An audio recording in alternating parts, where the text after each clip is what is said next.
के संसार में आपका स्वागत है। ग्रेट सिंगर किशोर कुमार साहब, सबके चहेते, सबके रिस्पेक्टेड किशोर दा। कितनी सारी बातें होती रहती हैं उनके बारे में, उनके गाने के अलावा उनकी मौज मस्ती और उनकी शरारतों की भी। गाना गाते हुए शरारतें करना, शरारतें करते हुए गाने गाना, मस्ती मस्ती में बहुत कुछ ऐसा कह जाना जो यादगार बन जाए। जैसे कि आपकी कसम गाना गाते गाते उन्होंने बीच में ही प्रोड्यूसर की कंप्लेंट जोड़ दी थी, अरे भाई बजाओ बजाओ, पूरे 50,000 खर्च हुए हैं, ज़रा ठीक से बजाओ। उनकी ये प्यारी शरारत सभी को बहुत अच्छी लगी, खासतौर से प्रोड्यूसर डायरेक्टर को। उन्हें इतनी अच्छी लगी कि उन्होंने इस लाइन को गाने का हिस्सा बनाकर जाने दिया और हमेशा के लिए वो एक यादगार बन गई। और भी उनकी कई शरारतों के किस्से हैं, अनेक किस्से हैं। कुछ किस्से अपने पास भी हैं, उनमें से 3 की बात मैं आज यहाँ पर करने जा रहा हूँ। यह तो सभी जानते ही हैं कि सिंगर के तौर पर अपनी खास जगह बनाने से पहले वो एक्टर के तौर पर अच्छी तरह जम चुके थे, एक खास जगह कॉमेडियन स्टार की बना चुके थे। और कितनी सारी फिल्में उन्होंने बतौर हीरो कर डाली थीं, जैसे बेवकूफ़, हाफ टिकट, भागम भाग, चलती का नाम गाड़ी, एक राज और भी कई।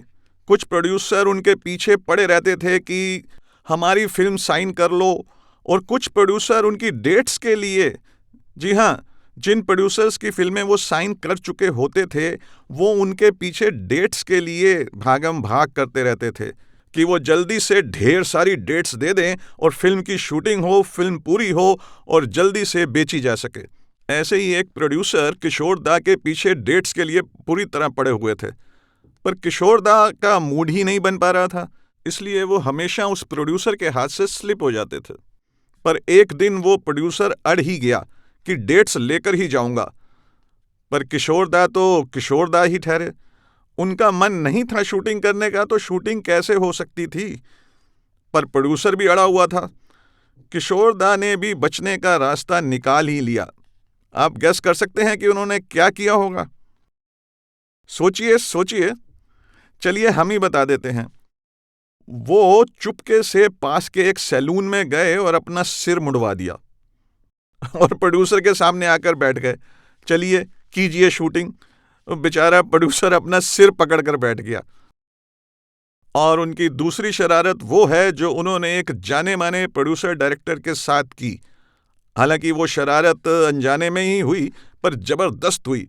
हालांकि उसका खामियाजा भी किशोर दा को ही भुगतना पड़ा। वो प्रोड्यूसर डायरेक्टर थे ऋषिकेश मुखर्जी साहब। उन दिनों वो आनंद फिल्म बना रहे थे और गानों पर काम चल रहा था। अब ये बात तो सब जानते हैं कि पहले आनंद फिल्म में आनंद की भूमिका किशोर कुमार ही करने वाले थे। हालांकि सबसे पहले ये भूमिका ऋषि दा ने राज कपूर साहब के लिए सोची थी, क्योंकि राज साहब ही उन्हें प्यार से यानी ऋषि दा को बाबू मोशाय कहा करते थे। पर वो बात रह गई। उसके बाद आनंद की भूमिका के लिए कंसीडर किया गया किशोर कुमार साहब को, पर वो बात भी नहीं बनी। फिर शशि कपूर से होती हुई ये भूमिका आखिर राजेश खन्ना के पास पहुंची और उन्होंने कमाल की परफॉर्मेंस दी। उसी आनंद के गानों के लिए ऋषि दा किशोर कुमार साहब के पास आए थे, उनसे मिलने उनके बंगले पर किशोर दा के दरबान ने उन्हें बेइज्जत करके भगा दिया। दरअसल किसी और बंगाली डायरेक्टर ने उस दिन आना था, और क्योंकि उस डायरेक्टर ने उन्हें पिछली पेमेंट नहीं दी थी, इसलिए किशोर दा उस डायरेक्टर के साथ काम नहीं करना चाहते थे। लिहाजा उन्होंने दरबान को कह के रखा था कि वो बंगाली डायरेक्टर आए तो उसे भगा देना। जब ऋषि दा बंगले पर पहुंचे तो दरबान ने समझा कि ये वही बंगाली डायरेक्टर है, और उसने ऋषि दा को बेइज्जत करके भगा दिया और किशोर दा के हाथ से आनंद निकल गई। इसके बाद आनंद के गाने मुकेश जी ने गाए, और क्या खूबसूरत गाए। सभी गाने एवरग्रीन जेम हैं। दर्शकों का तो वैसे भी फायदा होना था, ऐसे भी फायदा ही हुआ, पर किशोर दा आनंद के लिए गाने गाने से रह गए। ये वाली शरारत उन्हें खुद को ही काफ़ी महंगी पड़ गई। और उनकी तीसरी शरारत उनकी एक खास आदत के बारे में है। उनकी इस आदत के चलते उनके अपने भी इसका शिकार होते रहते थे। उनकी इस शरारत का किस्सा उनके एक करीबी रिश्तेदार ने ही मुझे सुनाया था। उनकी वो खास आदत थी, मुझे लगता है आप सबको उसके बारे में अंदाज़ा होगा। जी हाँ, उनकी वो खास आदत थी कंजूसी की, और अब वो शरारत। हुआ कुछ इस तरह की एक शाम किशोर दा और उनके वो रिश्तेदार एक रेस्तरां में खाना खाने गए। साथ में कुछ और लोग भी थे। सब ने अपनी अपनी पसंद का खाना खाया। जाहिर है खाना खाने के बाद बिल देने की बारी आती है। वहां भी आई बिल पे करने की बारी। पर जैसे ही किशोर दा ने बैरे को बिल लाते हुए देखा तो बोले, मैं जरा हाथ धोकर आता हूं, और हाथ धोने चले गए और हाथ धोते रहे। जी हाँ, हाथ धोते रहे, कभी ऐसे कभी वैसे, कभी धोकर आगे आते और फिर ऐसे शो करते कि नहीं शायद हाथ पर कुछ लगा रह गया है, और फिर धोने चले जाते और धोते रहते। उनके वो रिश्तेदार ये सब देखकर मुस्कुरा रहे थे और सब कुछ समझ भी रहे थे। उन्होंने बिल पे कर दिया और मुस्कुराते हुए किशोर दा को आवाज़ दी, आ जाओ किशोर दा, बिल पे हो गया है। और किशोर दा मुस्कुराते झूमते चले आए। क्यों, है ना अच्छी शरारत, जिसमें लोगों को कुछ अच्छी सी याद भी मिल जाए और अपने पैसे भी बच जाए। किशोर दा एक ज़बरदस्त कलाकार थे। उनके कई रंग थे। एक्टर और सिंगर के अलावा गीतकार, संगीतकार और प्रोड्यूसर, डायरेक्टर भी।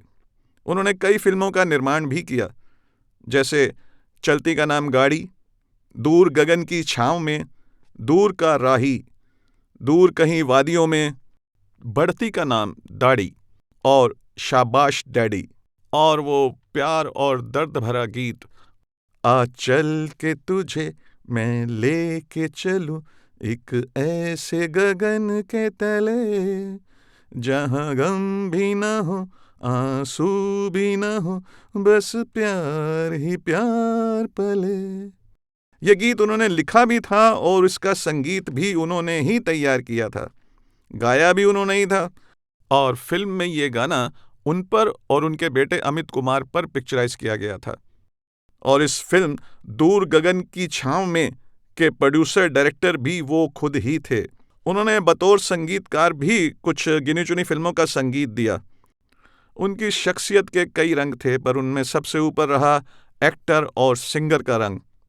और उनमें भी सबसे ज़्यादा उनके जिस रंग ने लोगों को अपनी गिरफ्त में लिया, उनका दीवाना बनाया, वो रंग उनका सिंगिंग का ही था।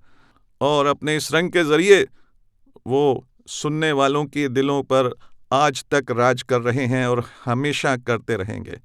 और हाँ, उनकी शरारतों का रंग उनके सभी रंगों को एक अलग ही चमक देता था। के संसार के साथ आप अपना प्यार इसी तरह बनाए रखें और हम आपके लिए ढेर सारा बॉलीवुड और ढेर सारी कहानियां लाते रहेंगे।